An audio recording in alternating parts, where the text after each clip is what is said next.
past is dead. Bury it. Hello, friends. Welcome to Culture Doom. This is episode 407. I'm one of your hosts. My name is Brendan. Hi, I'm Alex. Alex is going to commit seppuku momentarily out of deep, deep shame for beloved franchises that have all crashed and burned. You know and what the funny this thing is, the people watching at home won't even know what franchise you're currently mourning because they're all dead. All of them. All of them. Let's see. Star Wars is deader than dead. This is why we...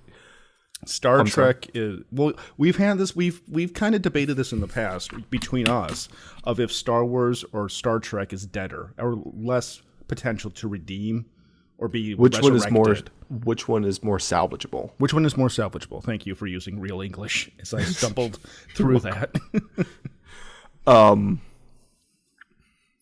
You would say one, I would say another.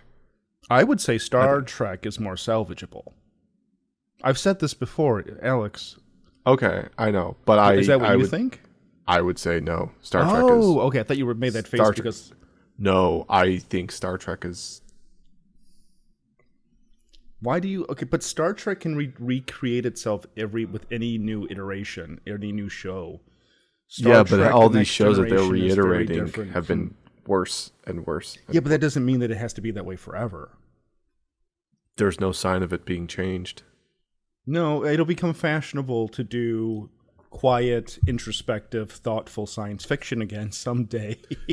Yeah, but that's not what's enticing, like the producers and their no, but it's not fashionable focus now groups. To do it. They want to do explosions. They're competing with Star Wars.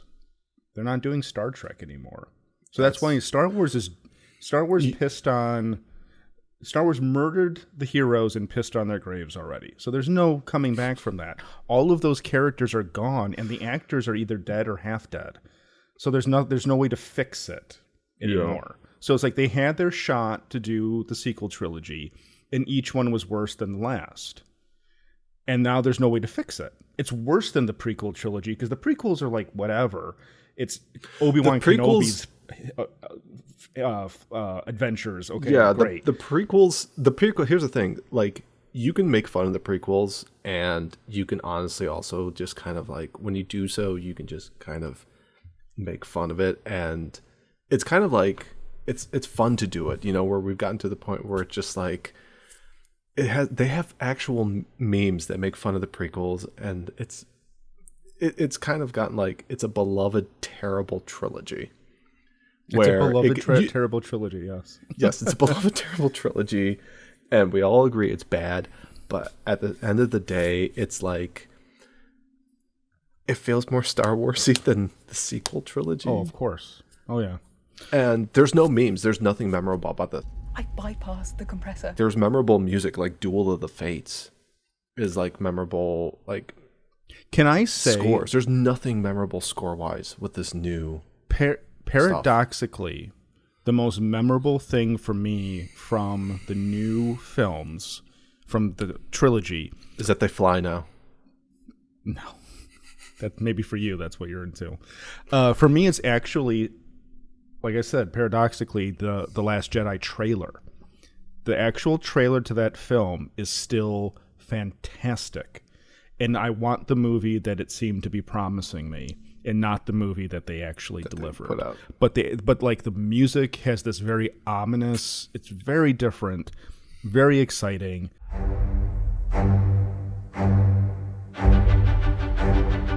Something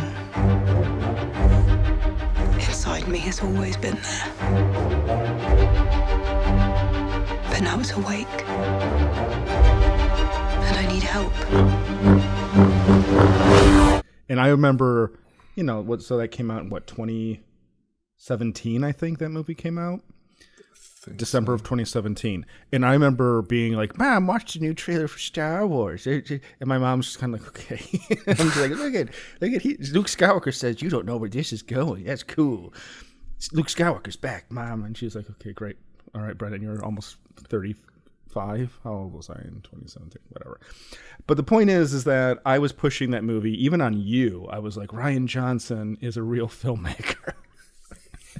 And then I was sat in that movie theater at midnight with an old co-host of this program, actually, not this program, a program.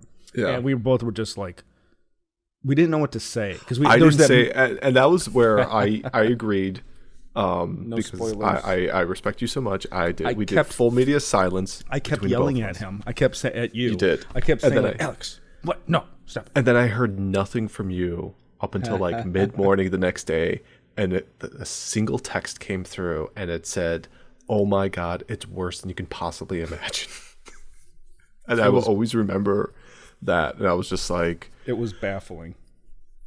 What I would give to have been that idealistic young man in 2015 and just be mildly irritated by the guy next to me, be like, "What'd you think?"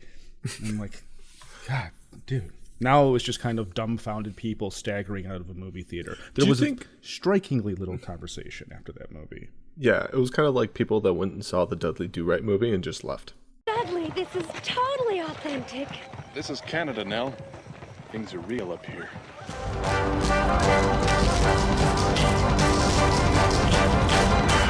But Alex, I Yeah. was trying to get to this. Lightcycles. Yeah. So, What's if going anybody, on with Lightcycles, and what is a light cycle? a light cycle. So in the Tron franchise, I guess you would call the franchise, there's only been 2 films and an animated series and a bunch of arcade games. I feel the same way. What? That's me right now. The crying No, Twitter. they can't see that. Twitch. Oh, okay. Okay. So can they'll just think I'm an idiot and laughing. The light cycles are probably the most memorable part of that whole franchise, where when you go into the Tron universe, you can operate this vehicle called a light cycle, where you kind of grab this stick bar thing and you kind of hunch over and you're driving like this futuristic looking motorcycle. Looks like Kaneda's motorcycle almost. Like this. Yeah, basically that's the Tron light cycle. So Disney decided to go and back in 2016 build a Tron motorcycle roller coaster in Shanghai Disney, and they decided to also build another one of those down in Orlando. And I was very hyped about this because I'm like, oh man, Tron's coming. I'm like, this is the one attraction I'm looking forward to. I don't care about, Guardians of the Galaxy. I don't care about I was like, I want this Tron thing because I saw a video of it and I was like, this would be so awesome, especially at nighttime. People say it's really, really, it's a fun ride, but it's more suited for nighttime uses, like in this video, just because of the colors and the neon and all the RGB, because that's what the kids love these days. It's sort of like a lot of other rides that are at Disney that are pretty fun at nighttime. This is okay. So this is from 2 years ago. So this is This is all ones? Shanghai, right? Okay. Correct. So they're building. It's been taking almost like 5 years, 4.5, 5 years to build this in Orlando, and they had some setbacks because of COVID and stuff. But Universal's been able to build, a whole bunch of stuff in the meantime. So I don't know what the reason is. And they've been doing this is supposed to be opening up this April, beginning of April. There's Mr. Morrow and Tim Tracker. I've seen all these people.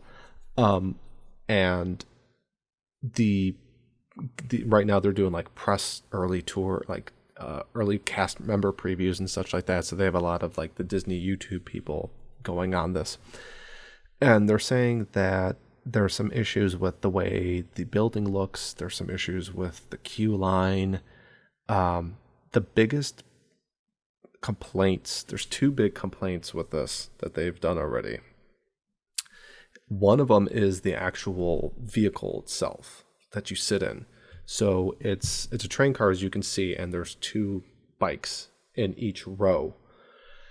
And when you load in, you have one person go to the very front one, and then another person has to walk around the backside between the cars and get in on the other side, which is kind of weird and unheard of for a Disney ride. So it's kind of in other cases like Thunder Mountain or Expedition Everest, it would be more of a safety hazard thing. But here apparently it's fine.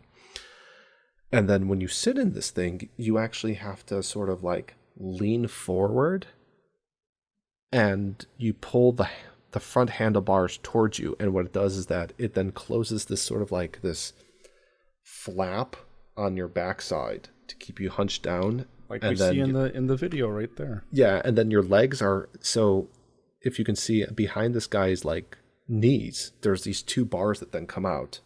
They're flush, and then when you pull the back, these things come out, and they actually secure you to this. And they say these people I saw a guy in a video, he was doing like the Naruto run in the very front of it.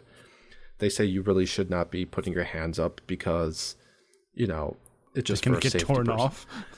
Well, it's not going to get torn off because it's pretty open. So there's nothing low hanging like in Space Mountain that can cut off your arms or your head, which you should never ever do in Space Mountain.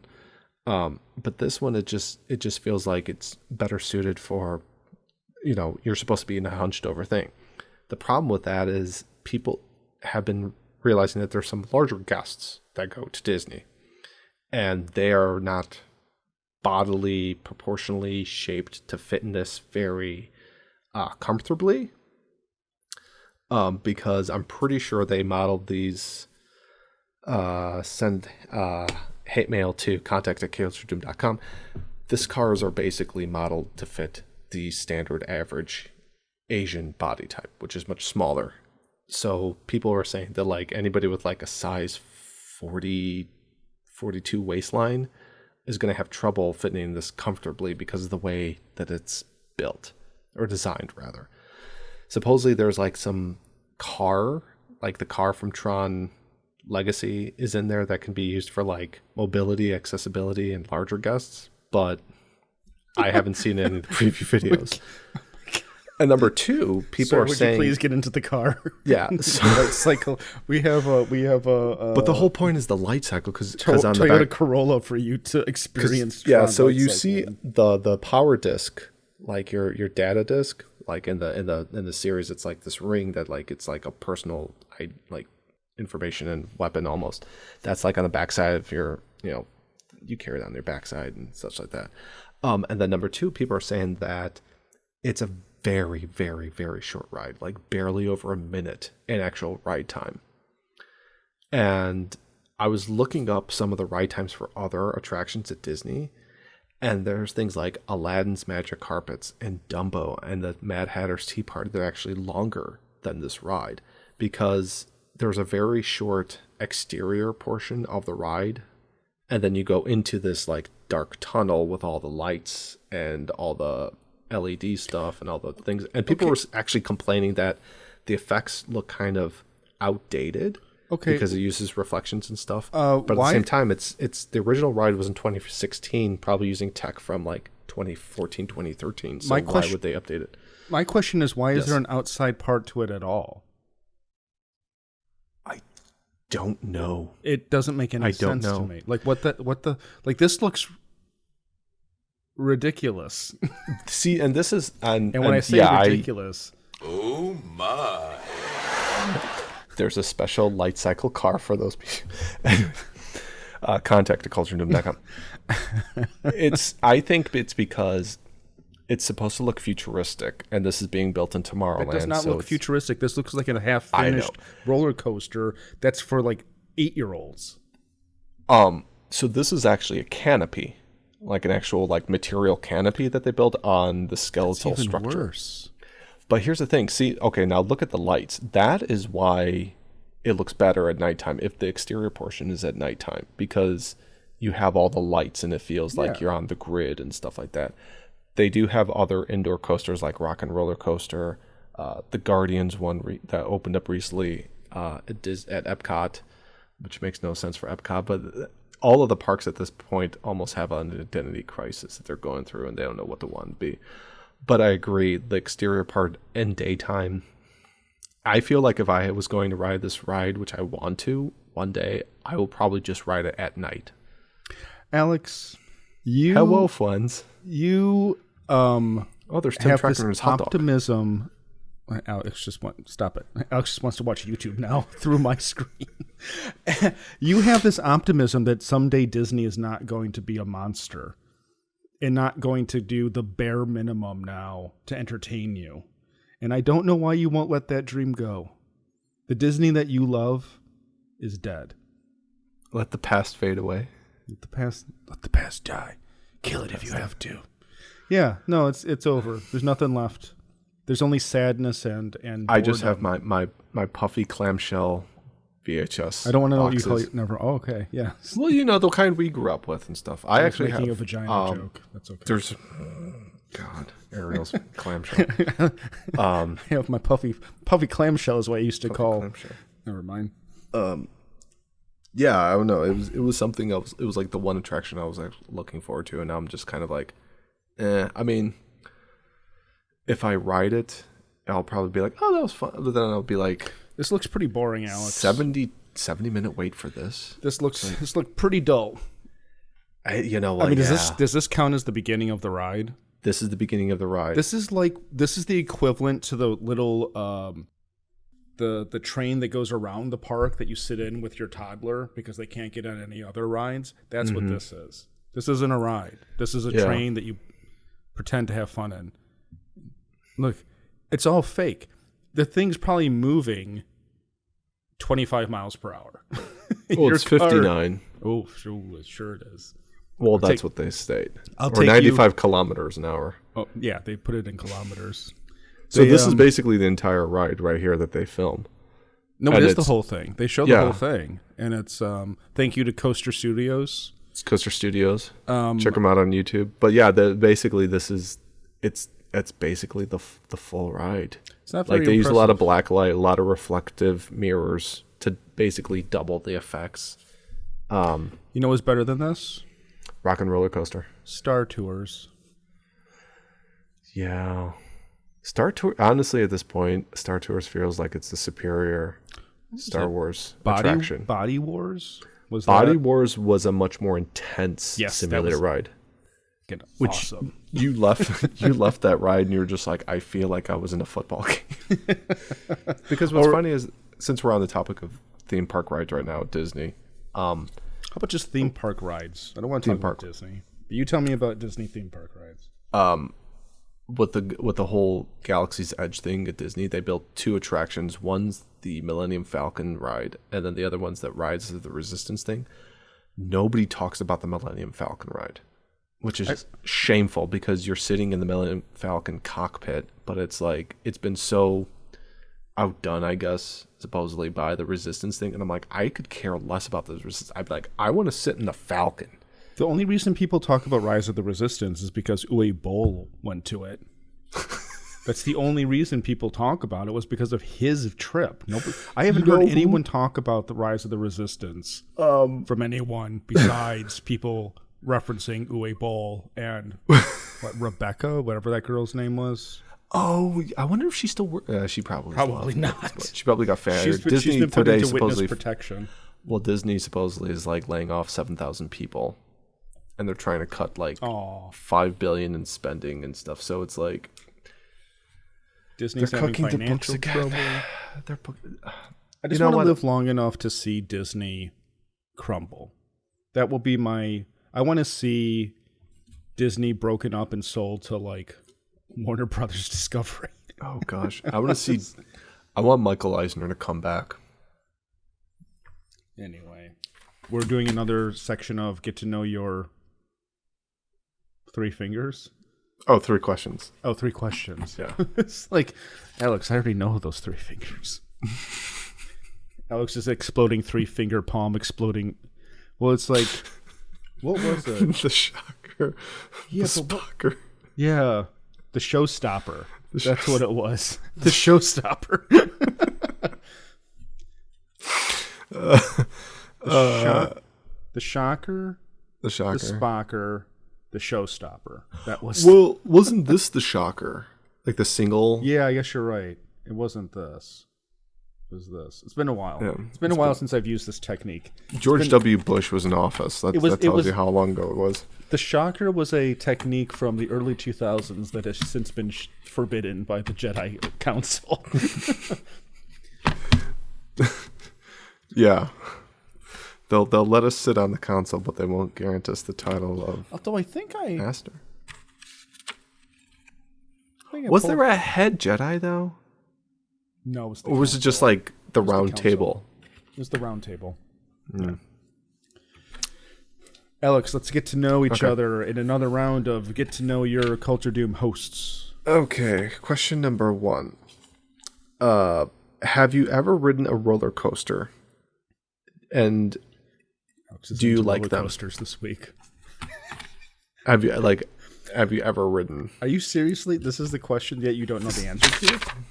No, I understand that it's on the sheet, but you don't. Do you know? The Okay. people. Yes, I used to go to Six people. Flags Great America every year because I read 50 hours or something. If you read 50 hours, you got a free ticket to Great America when I was in grade school. Maybe it was 250 hours. I don't know. I would just go to Pizza Hut. Well, there was Book It, which was Pizza Hut, which still exists, I believe. I think that Pizza Hut's Book It is still around. Is Pizza Hut still around? Pizza Hut's still around. I know that you live in the middle of nowhere that doesn't have Chuck E. Cheese or Civilization. No, we got a Target here. We've got a Target. Let's see if Book It Pizza Hut is still around. Yeah. Pizza Hut Book It program. Hey, it's the same logo. Look at Alex at is that. excited now. Alex is actually into it. Where's my personal pizza? Yeah. Cool. That almost looks like the Reading Rainbow logo, doesn't it? Are you a teacher or homeschool family? Oh, look, they even do homeschool family. So you're the FINIAC Combine. Hey. Can get... Nicholas, we need to read some more stuff. Yeah, you guys will just be reading more manga. Yeah. Does manga I mean, count? I could teach him. I could read to him like the whole Mega Tokyo series. Okay. Okay. Mega Tokyo. Yes, I have been to Great America. I enjoy roller coasters. I like the ones that go upside down. I like the ones that twirl around. I went on... So my 8th grade graduation, junior high graduation, we went midweek as a class to Great America Six Flags, and I sat on those roller coasters. There was no lines, there were no people, and so there were rides that we sat on and just went over and over and over again, and that was awesome. It was so Where much it's like fun. the operators are like, "There's no point for you to get out and go through the queue line and just." Wait, did we go to Great America in high school? Yeah, our senior trip. Yeah. Okay, it's coming back to me because there was a few rides there that we did that. I don't think you and I actually were around each other much. Were we? I know on the bus we were. No, we were like Okay. Tweedledee and Tweedledum. Oh yeah, that's right because your leg was broken. Yes. Now it's sorry. There's a lot of memories that have hobbled been around drowned that by pla- whiskey that I do. Yeah, like Yeah, we were together the entire time. Look at that. Look at that. Because I remember being like, Alex, hurry up. trying to get to the line. Now Alex is like, he's like, go on without me. It was a terrible time. That last month and a half of high school was just... And then, oh God, after that, we then did graduation, and then we ended up going to Anime Central. So all these events, and I'm like hobbling on a broken leg. Yeah, all these events that are, well, especially Six Flags and Anime Central were very walking intensive, and you probably screwed up your knee even more. Yeah, which probably explains why it still is. My knees are terrible now. I have old man knees now.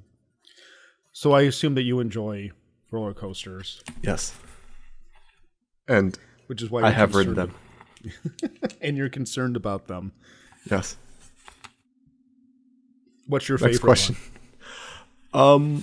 My favorite roller coaster would probably have to be it's not around anymore, but at Busch Gardens Williamsburg there was one that was like it was called Alpengeist, and it was a suspension roller coaster, not like a gondola suspension, but like the kind similar to like the Batman roller coaster at Six Flags. Alpengeist. Yeah, Alpengeist. I think that it's no longer operating, but it was like I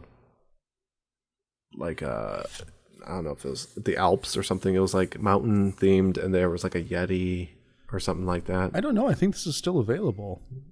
Oh, it is? Hurtle okay. through 6 staggering inversions on one of the tallest, fastest coasters in the world. Named after the legendary Snow Beast. Yeah. Does that look like? Yeah, it was a blue with the white, yeah. Okay. Yeah, they had some really good ones. There was Loch Ness Monster there. They had Big Bad Wolf. I feel like people don't talk about Apollo's Busch Chariot Gardens was another one. anymore. I never see people mention Busch Gardens. I think there's only 2 right now. Williamsburg and Tampa. I think Tampa was the one I went to. Yeah, I think Busch Gardens, I think it's the same parent company owns them and SeaWorld, if I'm not mistaken. Next question. Thank you. I'm not certain if I read this one previously. Maybe it's the first time. Would you rather lose your sense of taste or your sense of smell? It sounds familiar, but I'm intoxicated through most of these episodes, so. Yeah.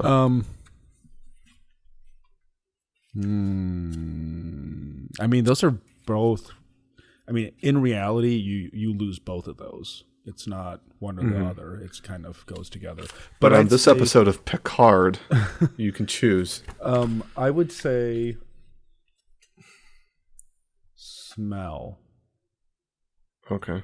I think that I would much rather not. Yeah, I would definitely lose. No question, lose my sense of smell.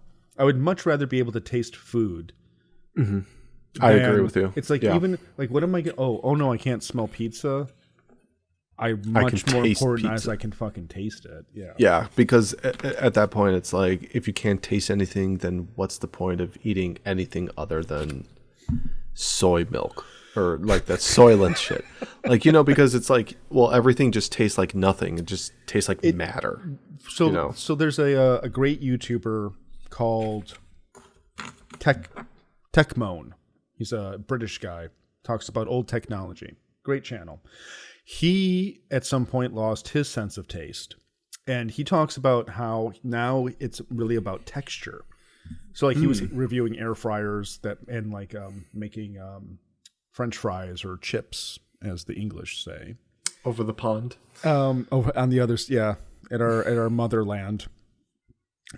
So it turns into more of a texture thing if you can't taste food rather than the actual flavor of the food. So, but no, I feel bad for people that can't. Like, that was one of the things briefly with COVID.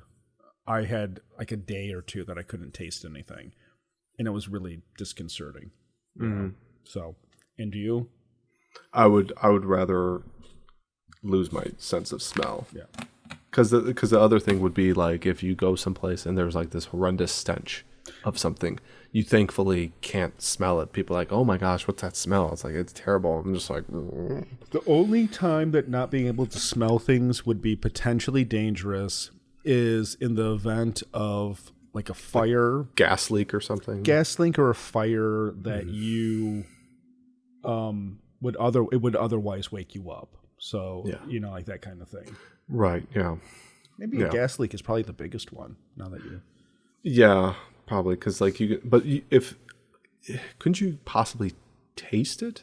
Maybe. Depending upon the gas. Well, that's why I said in reality, it's pretty. Smell and taste are pretty connected. So I don't know if you can lose one and not both. Yeah. Hey, if you're a doctor and you know the answer to the question, if you can lose one sense of taste or smell and not both, why don't you think about sending an email right down there, contact@culturedoom.com. Hit that like button. Smash that subscribe button. The enthusiasm. Do we have a, what's the other one? What's his name? David left a comment on Twitter that was like, I can't believe that I didn't know that you guys were doing YouTube. And I replied to him and I was like, yeah, we were like really, really bad at self-promotion. On some level, we have no budget for it. We don't want people to listen to this because then we won't get in trouble for the stuff that we say. But they love our shorts. We just need to translate that into view count, like you were saying on these things. Yeah, Alex. Videos. Alex was like, "Oh, we broke 1,000 on another YouTube short," and I said, "Look at all the likes we got." But strangely enough, this episode where we've had the most, I don't want to do this. I'm no meta talk about YouTube. on the show. Okay.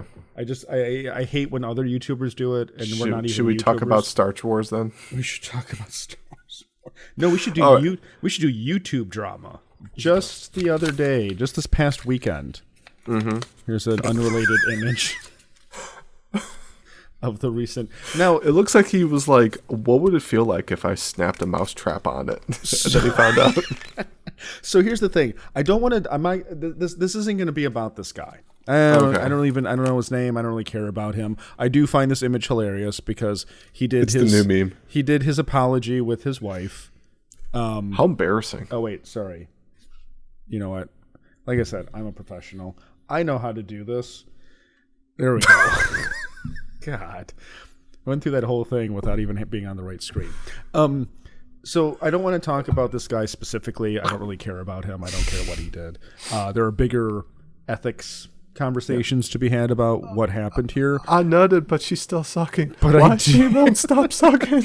But I do like the fact it takes big balls to do a jerk off apology video with your wife. With your wife. And her cat lady eyeglasses. I do enjoy the reaction of the chat being as traditional and like having fun in a world where you're not allowed to have fun with people who do dumb shit. I mean, now when people do dumb shit, it's like, I am so sorry. I have embarrassed my God, my family, my country, my children, my children's children. Mm-hmm. And I now watch me commit seppuku out of deep shame for what I've done. And then it's like, oh my God, what did he do? Mm-hmm. Oh, he jerked off. Right. What exactly did he do? Like the whole jerk off thing. So Twitch streamer, this is from futurism.com. Twitch streamer tearfully apologizes for looking at deep faked. It's not as simple as just being violated. It's so much more than that. I don't know if that's a quote from him or from one of the girls involved in this, but really quick, Brandon Ewing, popular, like Patrick, like no relation to Patrick. No relation. A popular Twitch streamer who goes by the handle Atrioc. Never heard of him. Online took to his live stream on Monday to issue a tearful apology for viewing deep-faked of female streaming peers. Oh. This is so embarrassing, said an emotional Ewing. I was on a regular website, and there was an ad on every video, and then I clicked it, and then I'm in this rabbit hole. Does he not know what... Okay. Doesn't know about Adblock, okay. I got morbidly curious, and I clicked on something, he continued, as his wife looked on in the background. It's gross, and I'm sorry. So, basically... Let's see if this... So was he doing this during a live stream? I have to log in. Yes, it was during a... No. So what happened... Oh, man. So what happened was... he was doing a stream and he alt-tabbed. I don't even know if you can see this on this because... Oh, okay. So we had it in the background or in a separate tab. Yeah, you can't even... Yeah, they can't see that because we're covering it up. But like they did it so that there's multiple... They could see multiple screens available. One of those screens had a tab that was like deep fake of... what's her name? There's a girl involved in this. Is the big one QT Cinderella? Never heard of her. Not dismissal, not anything. I just don't know who this is. Yeah. QT Cinderella. So that's her. Okay. So people, of course, picked up on it. It got posted to Livestream Fails on Reddit. Ewing was exposed by eagle-eyed followers who caught a deep-faked site open on his tabs during a prior live stream. Oh, I think they're on their way back. Yep, there they go. It is. It's the same. It's a 1036 ambulance on its way back. It is the fire department, though. Oh, okay. So I think that there was probably a false alarm, and they just want to get home to catch Conan. Or not Conan. God. You're an hour early, Brendan. Catch Leno. Ah, good old Leno. Got some headlines. Oh, and remember, what was his name? Mr. Brain? Dr. Brain? I don't think I've ever... Oh, okay, never mind. The site... So he got caught by his audience. Yeah, the site was on apparently... The site he was on apparently contains NSFW deepfakes of his own colleagues and friends, sparking further condemnation. Okay. It wouldn't be the end of the world if you happened to be on a site like Hub in the background. Embarrassing, sure, but we all watch one Redditor. Deepfake of other streamers you personally kind of know, though. Goddamn.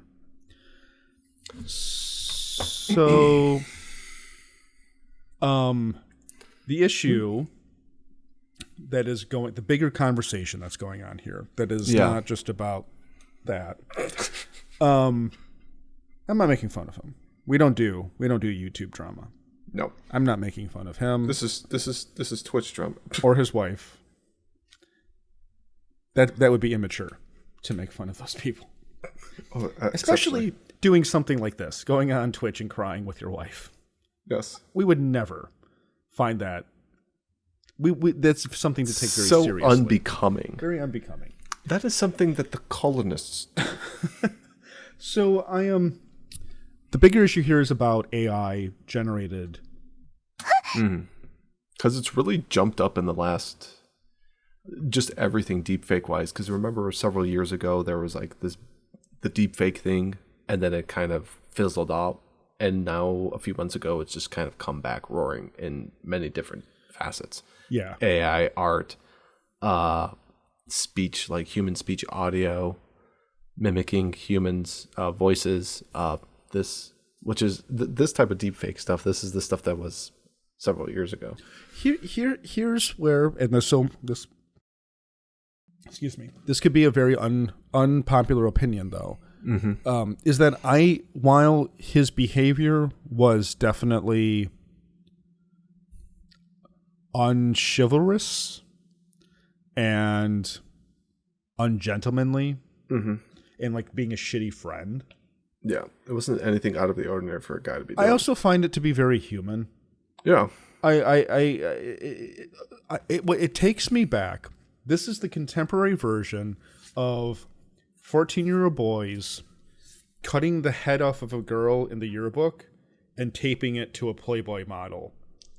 And it is not literally, but it is spiritually the successor to something that has been going on since there's been adult entertainment. What?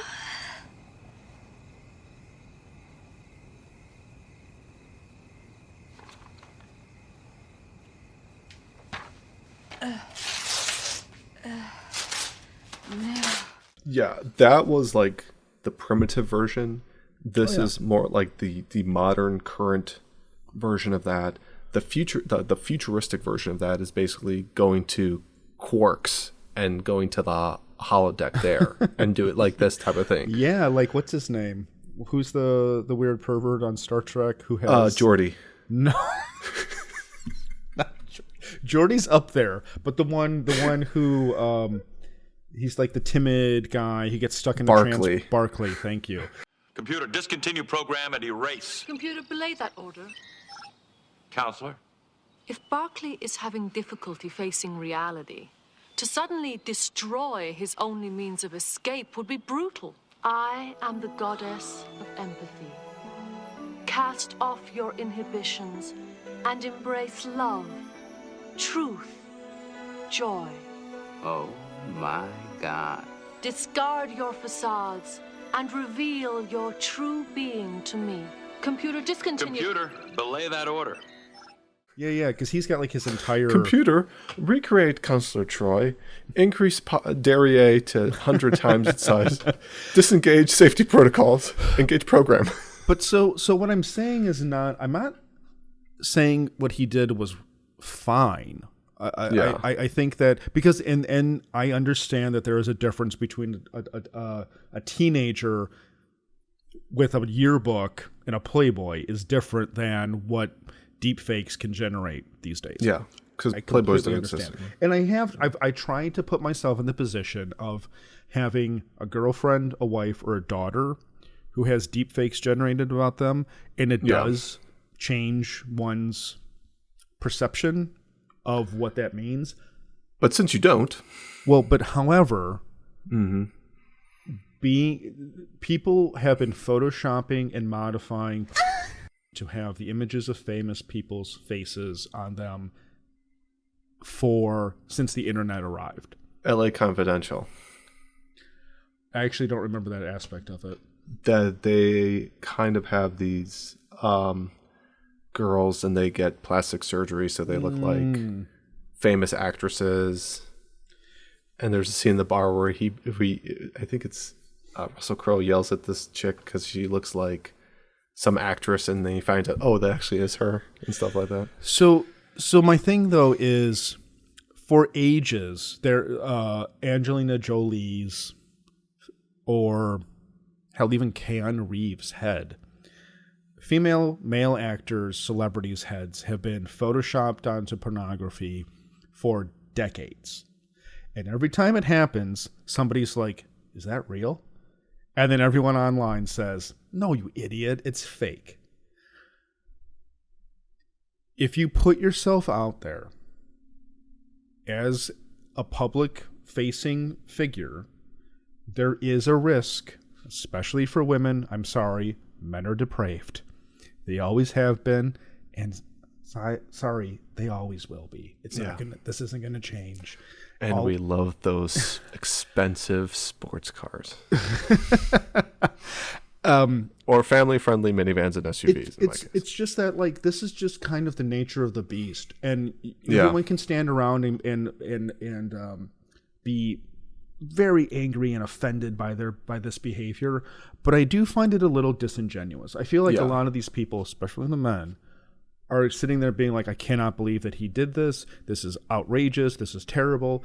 Yeah, and then they have a tab open on their browser page of the same thing. I can't wait to be offended by these images that I'm going to find. What's the address? Oh my God, that's disgusting. Naked pics online? Where did he post those? I don't know, one of those disgusting ex-girlfriend porno sites. Oh, those disgusting ex-girlfriend porno sites. I mean, there's so many of them, though.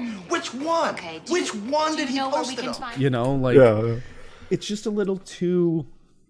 Because even in that article, they go on and say something, oh, this wouldn't be anything out of the ordinary if it was like, oh, but since this is people that he knows. Well, that's what makes him kind of a scumbag, just by the innate nature of what he was doing.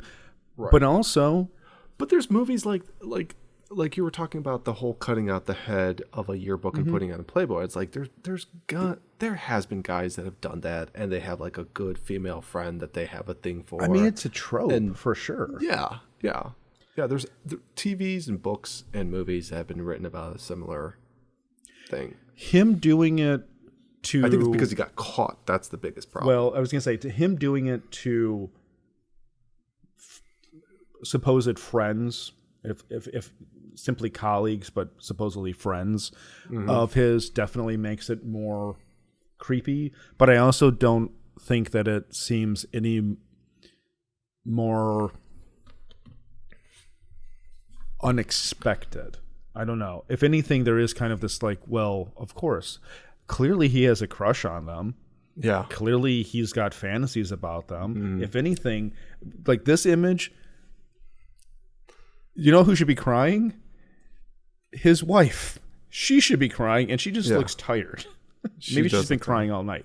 But like, I don't know. Even if I was married and I got caught jerking off to like your supposed girlfriend's sister. Alex, I'll put it to you this way. What if I was doing a live, let's say a year from now, I'm doing a live stream on Twitch. Alt tab out, and it says like AI generated pub dash Erica. How do you react to that? When we come on for the somebody's next, going to get the belt. When we come on for the next episode, poor Erica. Poor Erica. Getting the belt again. The belt. But you know what I mean? Like,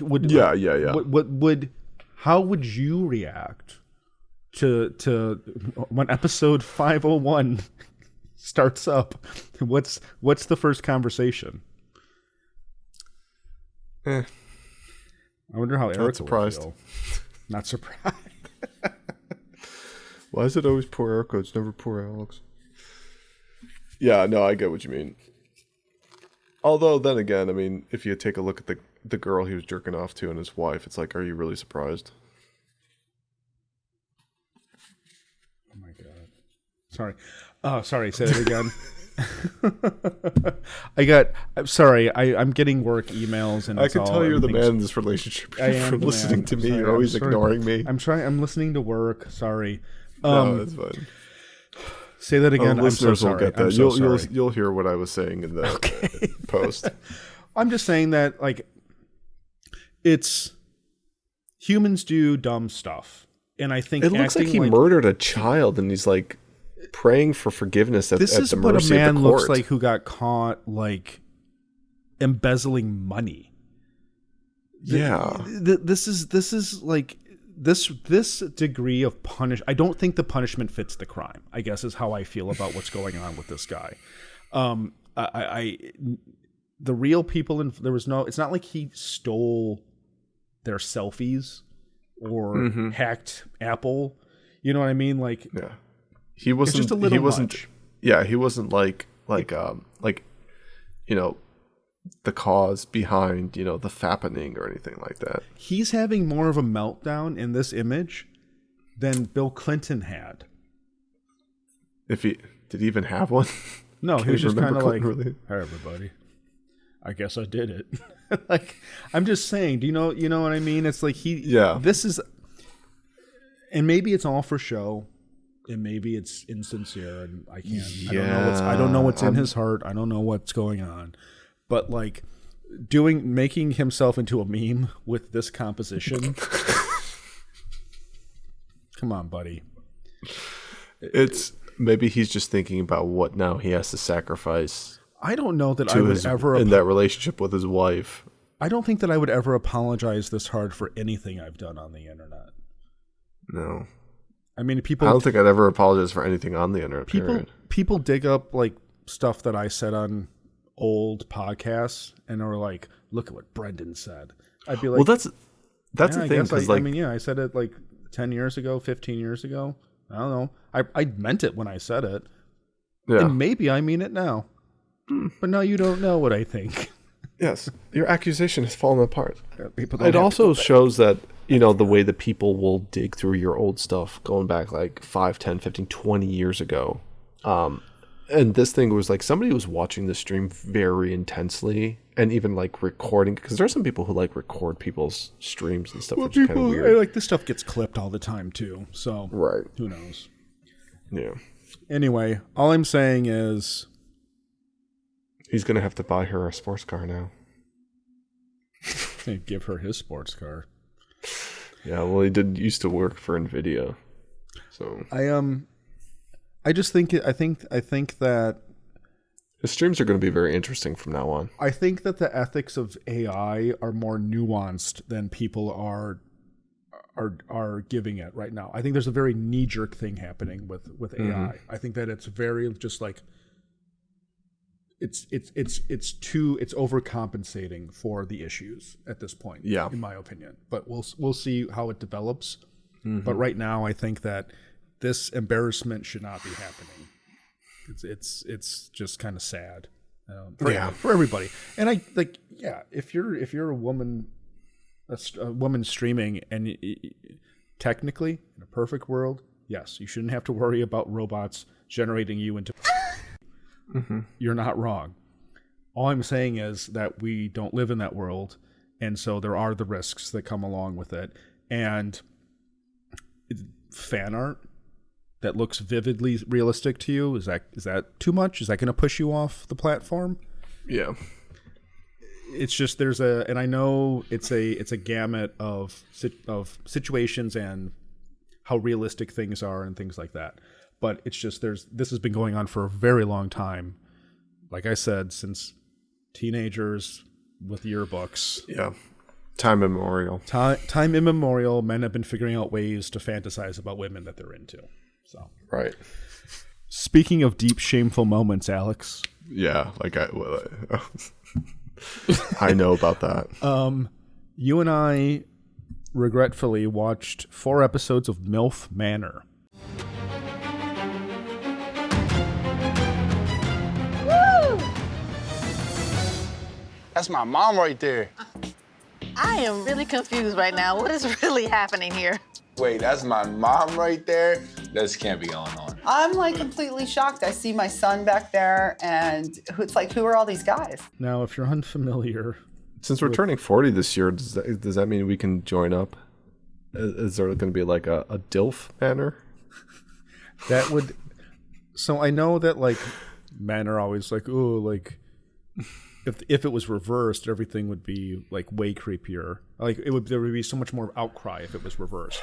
Yeah, but I think more people would watch that than this. Well, it also would be way creepier. I'm sorry, but like I know people love the creepy. Give the audience the creepy. Give the audience what they want. Mm-hmm.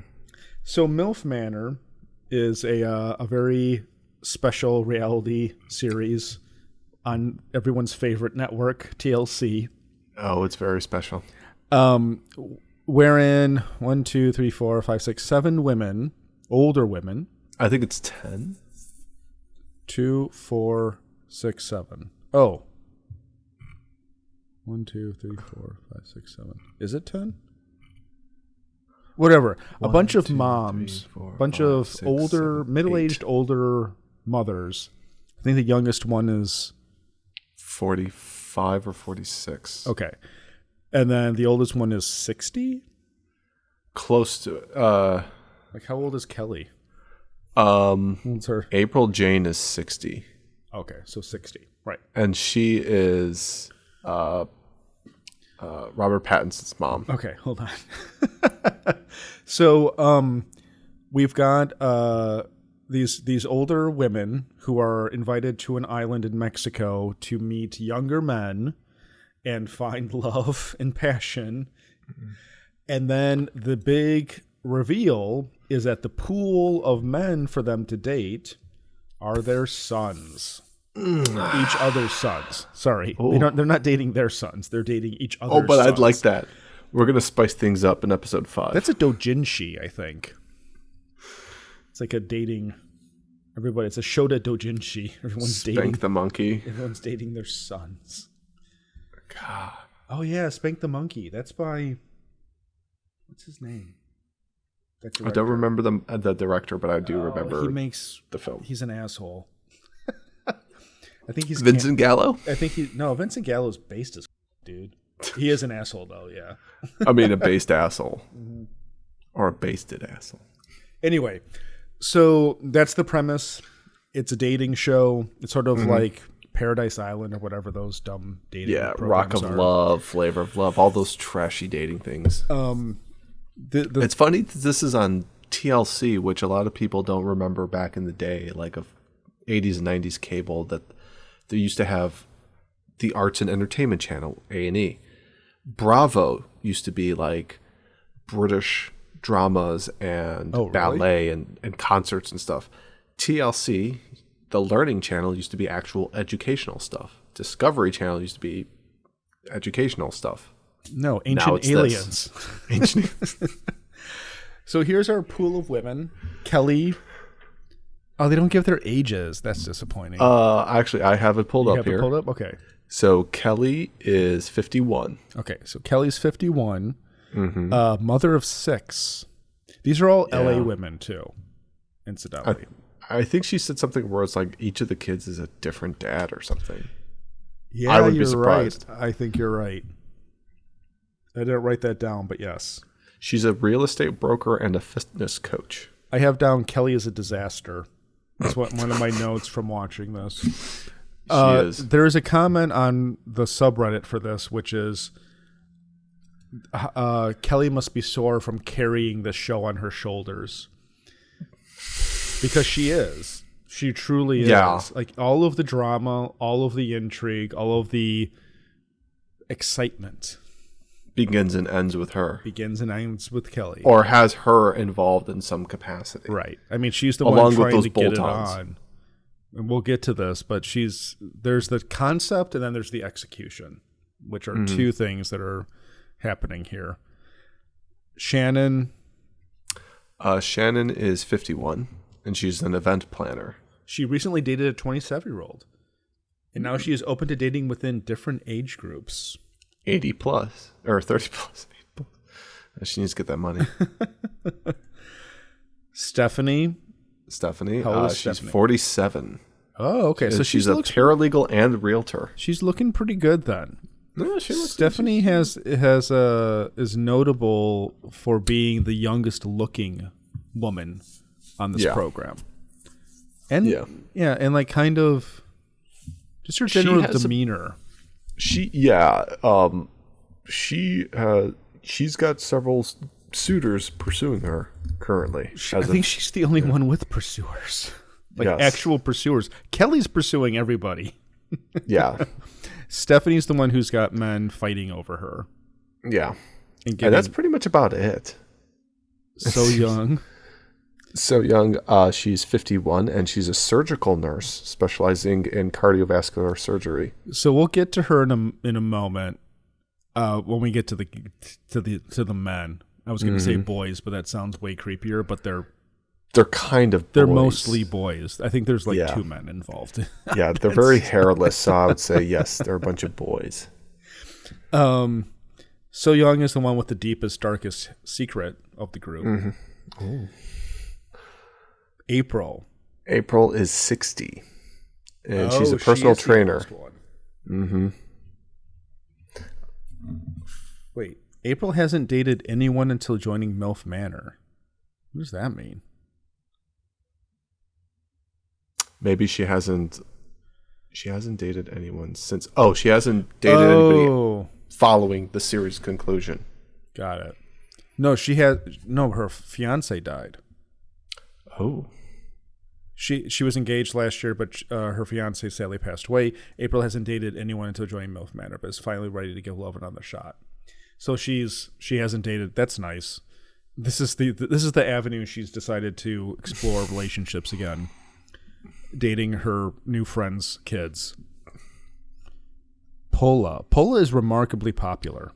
She's 48. She is a former ballerina and currently owns a gym in Miami. Wait, so is Stephanie the youngest? No. Okay, so let's keep going. Charlene, mom. Charlene's the mom. She's 46. Oh, so she's the youngest. She works in the hospitality industry. Charlene Immediately ingrained herself to Alex and I while we were watching. Alex and I watched this together, incidentally. Yes. This was not independently come watch apart and compare notes. Erica was not part of this, even though this is totally up her alley. I can't believe she hasn't asked about this. She's watching other woman stuff. So Charlene immediately struck us as being the most normal. The most mom. Like, she's like, hey, I brought like juice boxes and some trail mix packets for everyone. She's the one who sat at the bar in the first episode and was like, I'm sitting by these like hardcore like older models, and I'm just a mom. I'm a Jersey mom. I'm a Jersey mom. Yeah. So it was funny because Alex and I were both like, oh, who's this? Hello, ma'am. Can I get your chair for you? Okay, so this is funny. I just want to. We'll come back to this. But so look at these photos, right? Mm-hmm. So you got Kelly and Shannon, Stephanie, So Young, April, Pola, Charlene. Why does this one look a little bit different? This one just looks like it was taken from the episode. It's just a screenshot compared to these like photo sessions for the others. April, she is 44 and she's an insurance representative and event planner. Oh, wait, so is she the youngest one? Yeah. Okay. She would be. Man, Stephanie's really got it going on. Because I would have thought that what's her name, Shannon, was younger. Maybe it's just the photos. But even on the show, although there's something special about April that we'll get to after we go through after we go through the guys. Yes. So there's the women of the program. Okay. So next up, let's take a look at their kids. The men of the villa. Men. Yeah. Joey. I don't have an age for him, but Joey's 20. I remember. Joey, he's a bartender and aspiring real estate agent. Well, Joey's notable because 23 or something. Well, I thought he was 20. Or yeah, he might. He might. There was one that was like too young to drink, and I think it was Joey. Even though it says he's a bartender. He's the most immature, I guess. He seems very young. We call him, was it Jesse Eisenberg? Yep, there's Jesse Eisenberg. Ryan is 30. Yeah. He is. And his demeanor is totally different from the rest of them. It's really interesting watching these people because I look at Ryan and think he's so much more mature than everyone else on this program, besides that other Paula's son. Yeah. But were we that immature when we were 23? Or did we act that way? I don't think we did. I don't think we did. We can go back and listen to the episodes and find out. He worked in social media marketing, is now pursuing a career in music. No wonder he's on the show. Billy, I don't know what Billy does. They don't have anything on here. Loves to travel, real estate. He wants to be real estate. How old is he? We're noticing a theme here of people working in real estate. How old is Billy? I don't know. Oh, what's up with you not having their ages? Well, I'm looking on Wikipedia and they only have the mom's age. Oh, okay. Well, Billy is Stephanie's son. And Alex and I think he's gay. Or a little bi, sensitive, a little emotional. I'm a little sensitive, little effeminate. Him, he's a little effeminate. He definitely comes across. He's got a thing. He's got a vibe. Actually, there's a popular theory on the subreddit that the twist at the very end of this series is going to be all of the guys coming out of the closet to their moms. Like, that's what they think is going to happen. And frankly, I think it's pretty likely. That would be great. It would be the best series finale ever.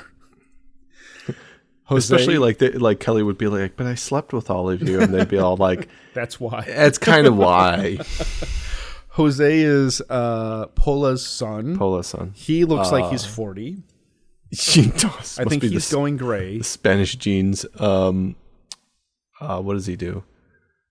He works with his mom in the fitness industry and is also a television host in Mexico. Okay, so Jose has a whole thing going on with his mother. Mama's boy, big time. Yeah, but like creepy mama's boy thing going on. Like Norman Bates almost. There is a whole situation that develops with Kelly and Paula that is Shakespearean in its intrigue. Because Kelly is just this like older woman, just wants to get laid. She's the only person who understands what the show is. And is like, whatever. She's on a one-track mind. I'm here to everyone's sons, and I don't give a what you think.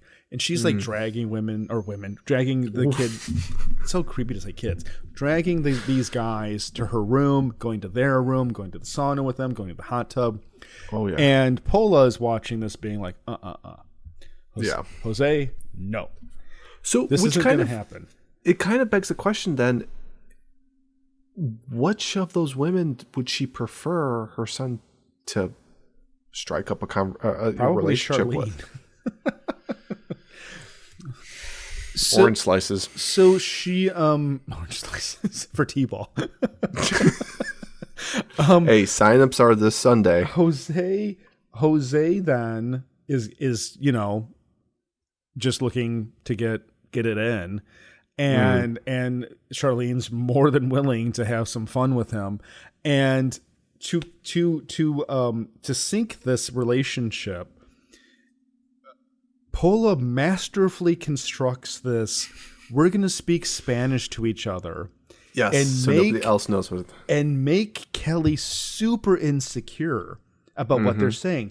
And the thing is, and they showed it on the episode, assuming this is real. Yeah, they are talking about Kelly. She's like, yeah. Do you feel like Kelly's looking at us too much? And Jose's like, I guess so. And then and Charlene, Kelly's like, what are you guys talking about? Are you talking about me? And they're like, no, we're not talking about you. We're just having a conversation. There's another mom that speaks Spanish too. Stephanie. Yeah. And then she was talking to Paula, and then she's just like Kelly's just like, oh my God, they're all speaking Spanish. Yeah. No, that's the thing is that Paula Look how much fun you and I are having about the show. No, I don't like this at all. I'm embarrassed about this conversation, but I just like how manipulative Jose's mom is to him. Like she genuinely created a situation and used Stephanie as like an outsider who didn't know what was going on to be like, we were just talking about life and it had nothing to do with you, Kelly. While Kelly's gossiping with Jose about Kelly. And so Paula hardcore gaslit Kelly to seem like a crazy person and like racist. But she was right about everything. And then she had to apologize. And Jose was like, I was really into Kelly, but like seeing how she was reacting to my mom and I speaking Spanish to each other like really turned me off. Yeah. And Paula's just like, it was just Carigando. Yeah. It was masterfully done, and I commend her because that degree of manipulation is I aspire to that. So Jose is doomed. Oh, speaking of mother relationships. Speaking of doomed. Jimmy is So Young's son. He's a model and actor, and he was previously in the Army. Oh, interesting. Yeah, in the Army for 4 years. Yeah. So now he's basically everything opposite of what it was like in the Army. So there's kind of an indication of things to come in this. He prefers blondes, and he's open to dating women of all ages. In fact, his dating app is set to 65. Okay. Wow. Setting your dating app to 65 does not mean you have experience dating 65-year-olds. Right. I'm just saying. What is yours set to? I don't want to talk about it. Are you kidding? Okay. After seeing what happened to Leonardo DiCaprio, I'm not talking about my dating life at all anymore. Okay. It's set from 18 to 21. So you've been hitting up Leo on the DMs, Just kidding. Or am I? Why not? If they're adults, they're adults. If they're not, change the age. That's all I'm going to say about that. Next up. Oh, no, but his thing, Jimmy's whole situation was... existential crisis. The big reveal. His situation is the only drama that's actually happened on this show. Yeah, for the sons. Or actually just in general. It's the most controversial thing that's happened. Yeah. And the creepiest. Yes, and relationship breaking. Okay, my secret is I slept with your best friend. Wow! There's no way. There's no way. Did you know that? No, does it look like I knew that? We're all in shock. Joey's best friends kind of have been with him since elementary school. That would be a boundary I would never cross. Why would you put that down? I knew you're not gonna get it. Okay, so say it. So I put that down because I thought you're not gonna get it. You over here smashing my friend. They had this thing where you had to figure out you had to write down your deepest, darkest secret and put it on this board. And then everybody had to figure out which secret their mom or son actually had. And during the reveal, he found out that his mom slept with his best friend, which caused him to end up running into the swimming pool and downing I don't know how many bottles of It's like vodka. Vodka or You say champagne. schnapps? I thought you were going to say schnapps. No, I was going to say champagne. Like he was cheap also champagne. naked, too. Yeah. And who was the one who came over to comfort him? I don't remember. It was Charlene. Charlene? Yeah. Oh, okay. Oh, yep.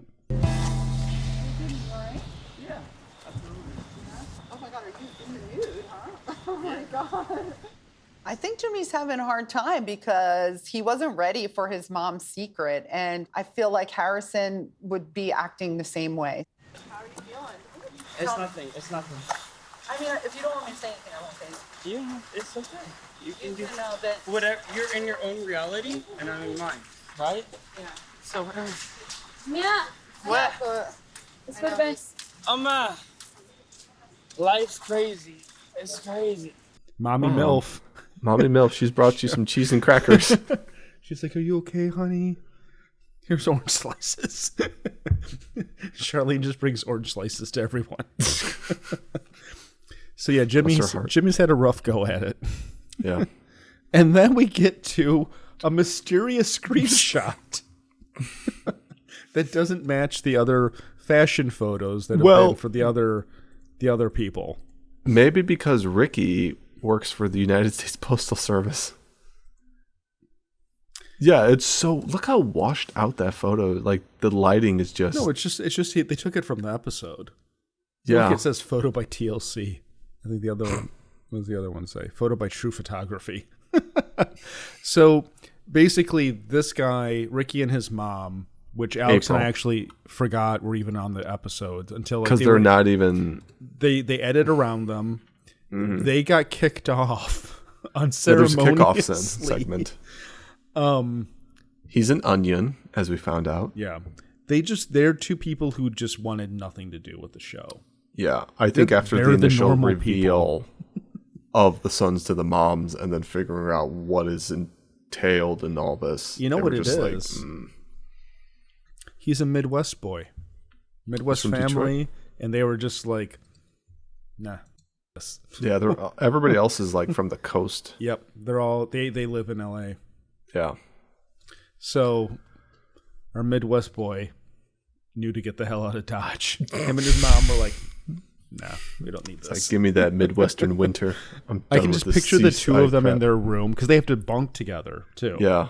I can picture them in their room being like, what the why are we here? Why are we here? I was told that I was going on a vacation to Mexico. There was that speed dating segment too, and he was just like,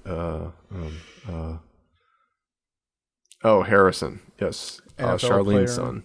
Yeah, Charlene's kid. College football player. He looks like, the Johnny thing is, Football. He's not being pursued by the moms either. No, and you know what? After like Jose, like he's the most like Chad looking college football player. You'd be like, okay, this is a definite Chad. Like, the blonde would be, pursuing him. These are not super. I guess. Well, not Ricky. Like, no. Ricky's just like, can I go Jimmy, now? That picture of Jimmy, quite frankly, looks like, it looks like it's out of like a Kohl's men's catalog. Alex, they all look like that. Yeah, they do. They all look like that. True photography. True doubles photography. for JCPenney. For JCPenney.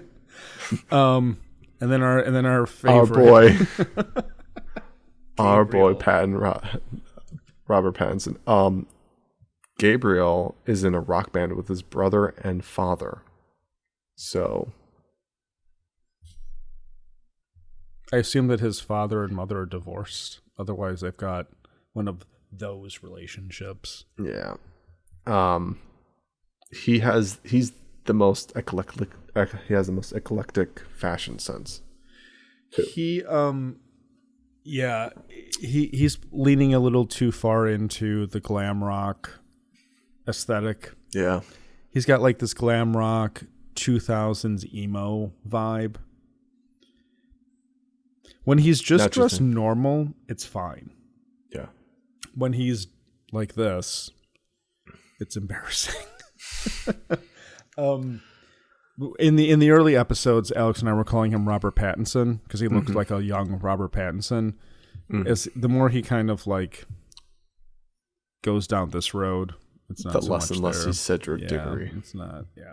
But anyway, so I mean, we kind of already talked about the major drama was when we found out that So Young had sex with her son's best friend, which created a rift between them that lasted 2 episodes.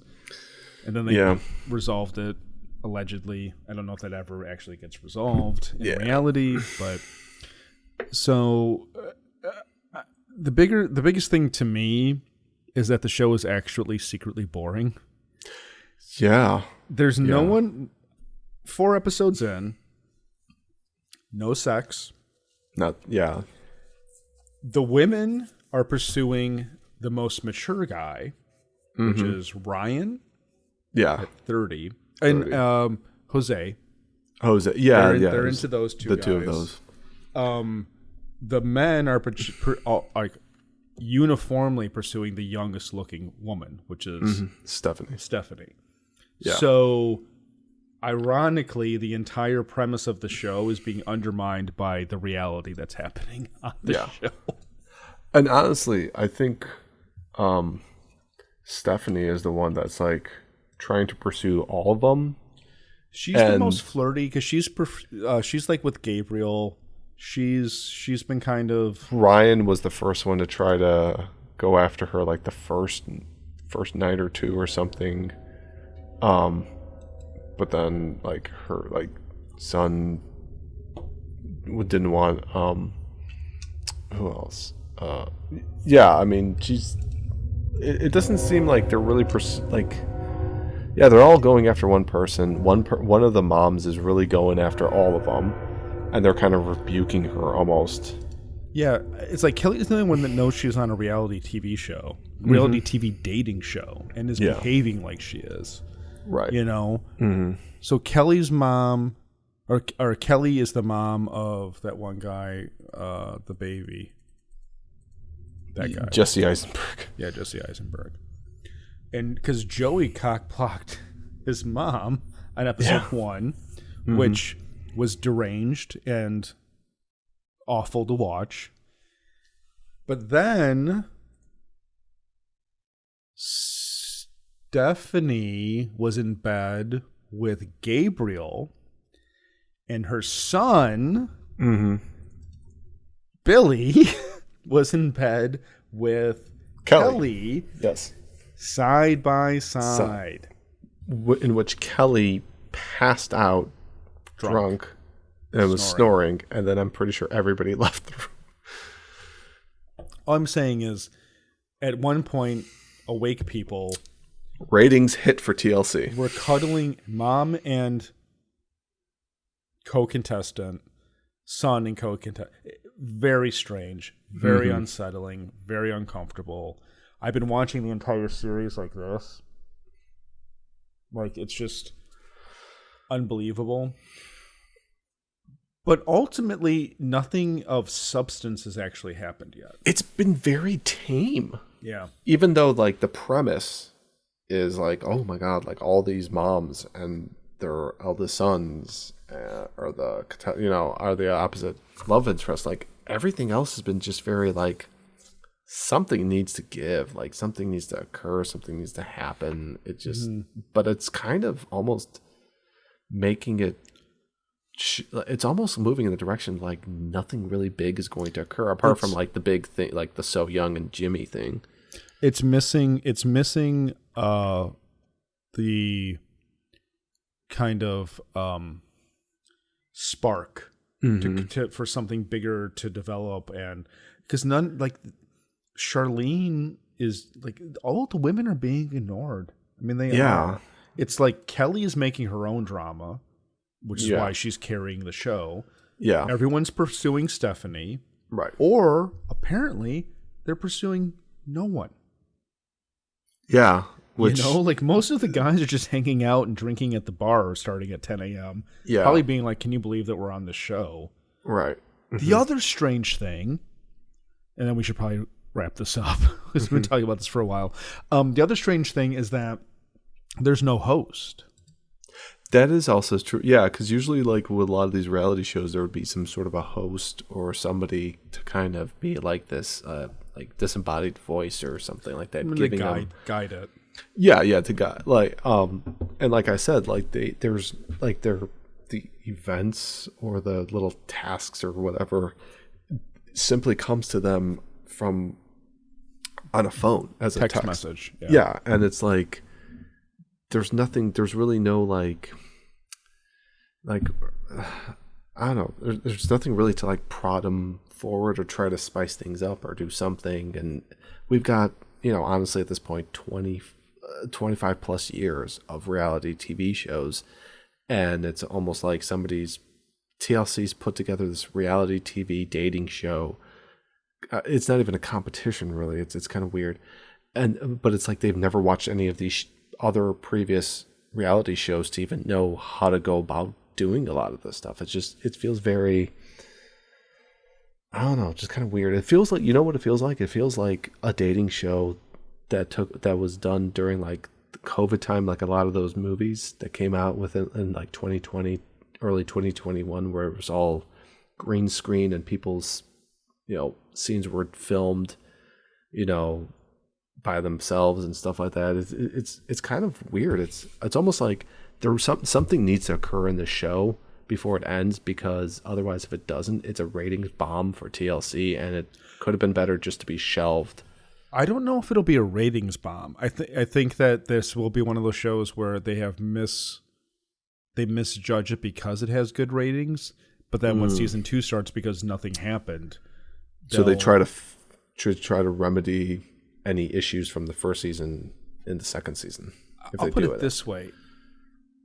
The amount of guys on the show who've never dated an older woman, it seems like all of them almost. Yeah, it's like, well, what was the criteria for how you casted this? Mm-hmm. Because it's like these women are like, oh, have you ever dated an older lady? And they're like, no, I need a juice box. And then the women, like Charlene is actually sitting there with one of the other moms saying, I think that the only guy here who knows anything about sex is Ryan. Yeah. And it's like, okay, well then what is your dynamic then for wanting to be with a younger guy? So you want to date a 20-year-old, but you want him to be super experienced in sex? Yeah, they really, even the youngest guys, like they were like college age, and it's like, really, how much experience do you have from what we've supposedly been under our understanding of like the Zoomers? I mean, compared to us old farts. I've been dropping bitches since I was 12, so like it's different. Like for me, it's different. Like, I mean, yeah, I don't have a sports car, so they've been lining up since. Yeah, this is like junior high. Like, yeah, okay, like, because it's like otherwise it's like hooking up with somebody at a party or something like that. It's like these are like sophisticated women. That we're supposedly led to believe. Well, no, I just think Kelly seems to be the one who wants just a fun time in the sack. It's the funny thing to me that in spite of the fact that they tried to create a show that was like, look at the older women dating younger men. Mm-hmm. Look at all these people doing nothing at all. Well, and trying to make the best of the situation. All of the guys are pursuing the youngest woman. And all of the women are pursuing the oldest guys. I'm just saying. Yeah, nature's trying to find that equilibrium. Life finds a way. Yeah. But anyway, do you have any? Okay, on a scale of how many pounds of gold would you give MILF Manor? And more importantly, are you actually going to force me to finish the series with you? I'm not going to force, unless you want to, I'm not going to force you to finish this. I'm going to give it a 1.5 pots of gold. Because I can't think that this is going to go further on than like 10, maybe 12 episodes tops. Because it's like, what are they going to be doing? Like, there's nothing prompting them to do anything. There's no like daily event like it's Survivor or Road Rules or Big Brother, where there's like, potential to be eliminated or something like that. I honestly, that one mom and son couple, I feel like they probably talked to the producers or whoever on site and said, we're not really feeling this. We kind of don't want to participate anymore. And that's why they sent them home. And then there was a preview of them being replaced by a new couple. Yes. Yeah. Mm-hmm. So if that's the case, kick anyone else off? Yeah. Because really it feels like whatever cheap reason they gave for it, it's like, oh, well, there was the least match thing, blah, blah. It sounded like it was some piss poor excuse for them to be kicked off or leave or something. I don't think we're gonna be seeing anybody else have that happen unless they actually don't want to be there anymore. Okay, yeah. So it doesn't. I can't find a list of how many episodes there's going to be, but if it's more than 12, there's no way that I'll finish I'm very surprised if it goes that far. If it's 12 episodes, we will do a series finale review of how it went, where it went, why it went, and how embarrassed we are by the fact that we could have been watching Tarkovsky, Kubrick, Wells, Kurosawa. But we're not going to do it on a weekly basis if we're watching. Cinema greats. We could have enjoyed their body of films, but... If we do watch this, are we going to wait for like 2 episodes or are we going to do it on a weekly basis? Probably 2 episodes. Okay, good. Yeah. Because I'm like, I can't do this on a weekly basis. I might just binge all of them the week that we have to do the show anyway. So, you know what? They're so boring. You'd probably forget episodes. All right. I would give it... So far, I mean, it's one pot of gold. The intrigue the concept is more interesting than the reality.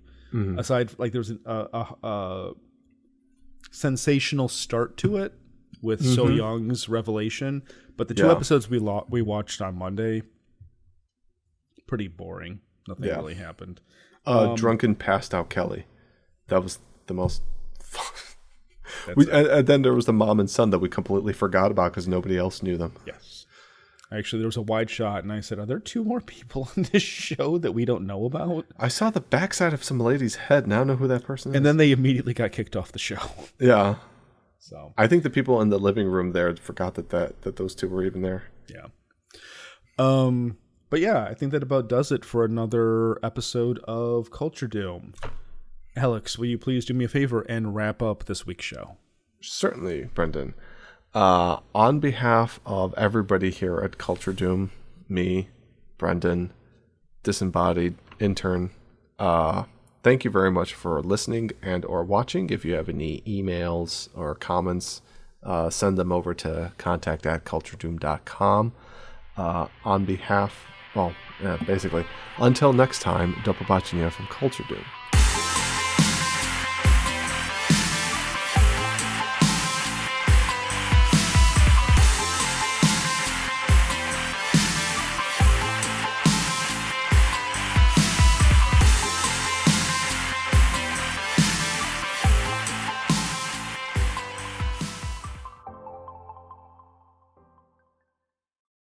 I just have my puffy clamshell